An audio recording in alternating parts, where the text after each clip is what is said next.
Hello, আসসালামু আলাইকুম প্রিয় ভাই বন্ধুরা, কিরকম আছেন সবাই? আশা করি সবাই ভালো আছেন।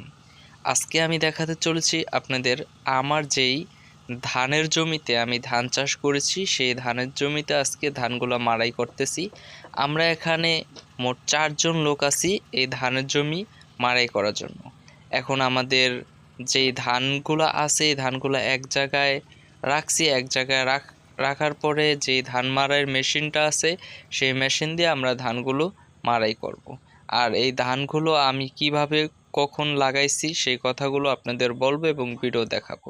এই যে দেখতেছেন, এখানে আমরা একদম প্রথম ফার্স্ট স্টেপ যখন এই ধান লাগানোর হয় তখন থেকে আমরা ধান লাগাইতেছিলাম।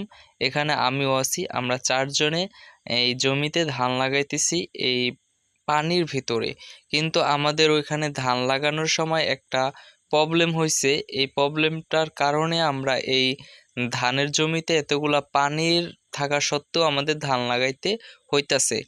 বরঞ্চ মানে অন্য কোনো সময় আমাদের এরকম পানির ভিতরে ধান লাগানো লাগে না। আমরা ধান লাগাই একটু শুকনা শুকনা যখন হয় মাঠেগুলা, মানে হালকা পানি থাকে ক্ষেতের ভিতরে, তখন আমরা ধান লাগাই। কিন্তু এইরকম এত পানির ভিতরে আমরা ধান লাগাই না। এত পানির ভিতরে ধান লাগাইলে প্রবলেম হয়েছে, আমরা যেই ধানগুলা লাগাইতেছি সেই ধানগুলাকে, মানে যেই ধান গাছ যেটাকে আমরা জ্বালা বলি আঞ্চলিক ভাষায়, সেই জ্বালা আর দেখা যায় না কত দূর পর পর লাগাইলাম।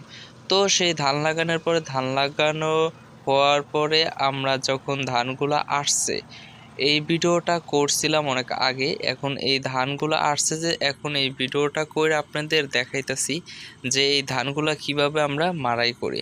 এই যে দেখতেছেন, এটা আমার বাবা। এই আমার বাবাই আপনার একটা এখানে জাইদ সাপ ছিল, সেই সাপটা কাছে দিয়ে মারছে, মারার পরে ফালাইতেছে সেই সাপটা। এখন আমাদের যেই ধানগুলো আছে সেই ধানগুলা প্রায় সব জমির ধান আমরা কাইটটা ফেলাইছি।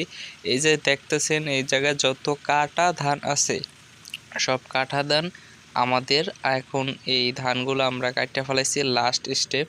আর এতদিন ভিডিও দিতে পারি না, এই ধানে অনেক জমিতে বৃষ্টির কারণে পানি হয়ে যেতেছিল। শঙ্কায় ছিলাম যে ধান কি বাড়িতে নিতে পারবো কি না।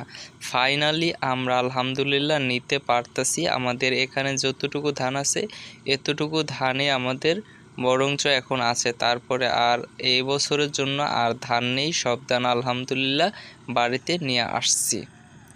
তো আপনাদের এই যে দেখাইতেছি যে আমি মাথায় কইরা পালা নিয়ে আইছি, এই পালা দিয়ে আমরা ধান মাইপা এই জায়গা থেকে একদম বুঝ কইরা বাড়িতে নিয়ে যাবো।